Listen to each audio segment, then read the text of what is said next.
religion and violence. If there's one thing now that I hear over and over, I hear most often, it's religion and violence. It's an old Enlightenment argument. Read it back in the 18th century, even 17th century. It goes like this. Religion is irrational. Therefore, the only way that religious people can adjudicate their disputes is through violence. Now, read that in Spinoza, Leibniz, Hegel, Kant, all the great founders of modernity intellectually. That's why so many of those figures tried to find some purely rational form of religion. Think of Locke's book, on the reasonableness of Christianity. Think of Kant's religion within the limits of reason alone, right? Or think of Jefferson's Bible. Jefferson takes all the supernatural elements out of the Bible. Well, they're all trying in that Enlightenment way to find a religion that's perfectly reasonable, because they saw religion as irrational and therefore violent. Now, when was that old argument stirred up? It was stirred up at September 11th. That's why I don't think it's the least bit accidental that the new atheist movement emerged after September 11th.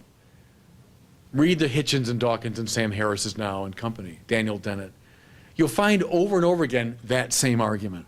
Nope, there it is. Irrational religion becoming almost ipso facto violent. Now, once that's stirred up, what do people do is they go back to the Bible. And believe me, people who aren't very pious, but man, do they know their Bible when it comes to the violent text of the Bible. They really know the violent text. Smashing heads of babies, Yahweh commanding all sorts of deeply objectionable things. One of the great texts that everyone refers to is in 1 Samuel. You know, when Saul is removed as king, and the reason he's removed is he doesn't put the ban on the Amalekites. Remember, the ban ordered by God is to kill every man, woman, child, and animal. So when Samuel the prophet comes along and he hears the animals making noise and he sees the king, Agag, the king of the Amalekites, still alive, he goes up to Saul and says, "What's going on?" And Saul goes, "Hey, I was pretty good here. I killed off most of the Amalekites, and I know I kept a few here, but hey, we won the battle." Samuel is not the least bit pleased, dismisses Saul as king, and then it says takes the sword and hacked Agag to pieces. And I was tempted after I read that story, this is the word of the Lord, you know. Now, I bring that one out because I hear it all the time on the YouTube forums. And you can find, of course, many others, a text like that. So people say, see, there it is. There's violent religion.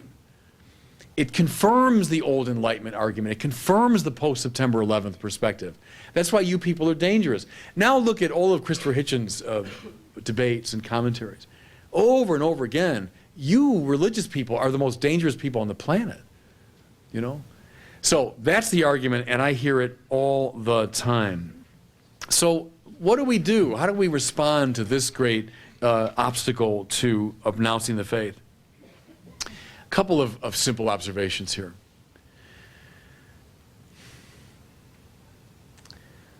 Christians read the Bible from the standpoint of the last book in the Bible. We find in the book of Revelation that great scene when John the seer is up in the heavenly court. And out comes the scroll, remember, with the 7 seals. What does the scroll stand for? You could say it stands for all of history. It stands for the scripture in their totality. Who will open it? And the seer weeps because no one's appearing who can open the scroll. And then the announcement comes that the Lion of Judah will open the scroll. And then, in a delicious irony, so typical of the Bible, the Lion of Judah is coming, but who appears? A lamb standing as though slain. A lamb? A little lammy is going to come out now, and then he's been slain? I mean, this is not a real inspiring figure. I'm looking for a powerful figure who can open up the scroll of history, the scroll of the Bible. Out comes, of course, it's a symbol of the crucified and risen Jesus.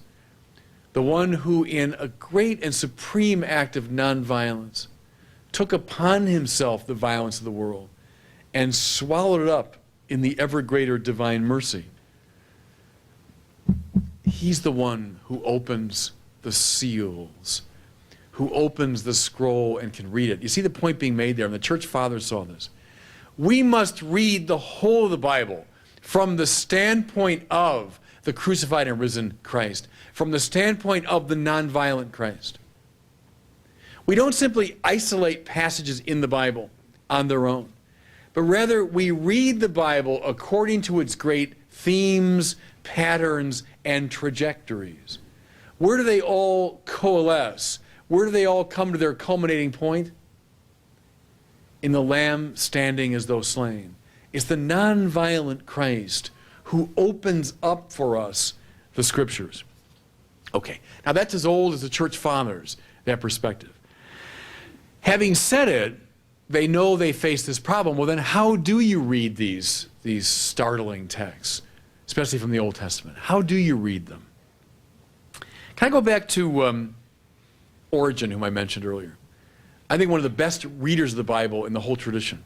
Dies in the year 230, very early figure. Origen said, in light of this interpretive principle, we must read these texts in a spiritualizing way. We must read them as evocative of the spiritual battle, the battle of sin and grace, if you want. Now, go back to the famous one from 1 Samuel. Put the ban on the Amalekites. Why the Amalekites, Origen asks. Now go back to Deuteronomy. Remember that scene where the Israelites are battling the Amalekites and Moses has his arms up in the air? As long as he's praying like this, Israel has the better of the battle. His arms get weary, so they have to be propped up by Aaron and by Hur, right? And as long as they're propped up, then Israel carries the day. And the pericope ends by saying, and then Israel mowed down Amalek with the edge of the sword. And then it adds, Israel will battle Amalek up and down the ages. Now, if that's simply about this ancient Near Eastern tribe, that text doesn't make a lot of sense, does it? What do you mean Israel's going to battle this little Middle Eastern tribe up and down the ages? So Origen suggests, again, it's a very ancient reading, Origen suggests, the Amalekites symbolize something here. They symbolize all those powers that stand opposed to God's creative intention. I'll quote a great Protestant theologian here, the greatest of the 20th century, namely Karl Barth. Barth talks about das Nichtige, the nothing, the non-being. And you can see it symbolized it up and down the Bible. It's in the tohu vabohu of the primal chaos. Remember, God brings order out of the tohu vabohu, the primal disorder. You see it in the stormy waters of the Red Sea. You can see it in the stormy waters upon which Jesus walks. And you can see it, Barth suggests, following Origen, in all those powers opposed to Israel. Now see, please, friends, don't politicize it, spiritualize it. What's God's creative intention? Love, forgiveness, compassion, nonviolence. What stands opposed to it? Well, we know all the ways of sin. We're all bedeviled by them. The Bible, you might say now, is the story of this great struggle. What must Israel, read Israel now, not politically, not culturally, read Israel spiritually. What must Israel do? It must wage war. How must it wage war? All the way. Samuel hacked Agag to pieces.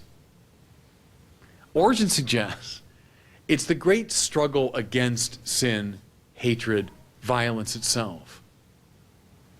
How must you fight it? All the way down. What mustn't you do with evil? You mustn't play around with it. See, now that reading begins to open up, doesn't it? What's Saul's problem? Saul's problem, he's playing around with evil. Oh, we won the battle. Yeah, but I kept a little bit here. I didn't completely destroy it. People, maybe some in this room, I've dealt a lot over the years with people who go through the 12-step process, dealing with addictions. Suppose someone says to his AA sponsor, I'm doing great. I just have one drink every 5 days. what would he say? Man, you got to hack Agag to pieces. That's the problem here. You know what I'm saying? There's a evil here. There's a dysfunction here that you can't mess around with. Suppose a husband comes to his wife and says, honey, I love you, and our marriage is just the most important thing in the world to me, which is why I'm faithful to you 90% of the time. Right? How's that going to work out? Or I say to Cardinal George, Your Eminence, I've been a priest for 25 years, and what a great joy it is, and celibacy is a beautiful gift from God, which is why I'm faithful to it, you know, when I'm not on vacation. What would he say? He'd do, well, he wouldn't laugh, trust me. But you see the point I'm making, and we all know about this. There are certain forms of dysfunction, certain forms of hatred and violence and all that have to be battled all the way down. What are these great texts trying to do? They're trying to show us this truth. Now, I'll make one last stop here before I end the talk. With Jesus crucified. What's he doing on the cross?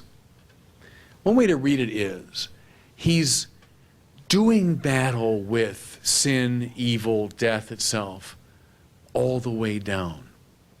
Why did God have to send his son into this terrible suffering? Don't pose the question that way. But rather the son's willingness, like a great nonviolent warrior, the son's willingness to go all the way down to the limits of God-forsakenness, so as to do battle with das Nichtige, with the tohu vabohu, with Amalek, however you want to symbolize it. Not messing around with it, not playing halfway games, but battling it all the way down. Hacking Agag to pieces if you want. What's he hacking to pieces? Sin and death. The Bible, you might say, in these quote-unquote violent texts, is trying to communicate, it seems to me, this great spiritual truth. And this opens up to us when we read the Bible, the way Origen suggests, from the standpoint of the Lamb standing as though slain, who alone can open the seals.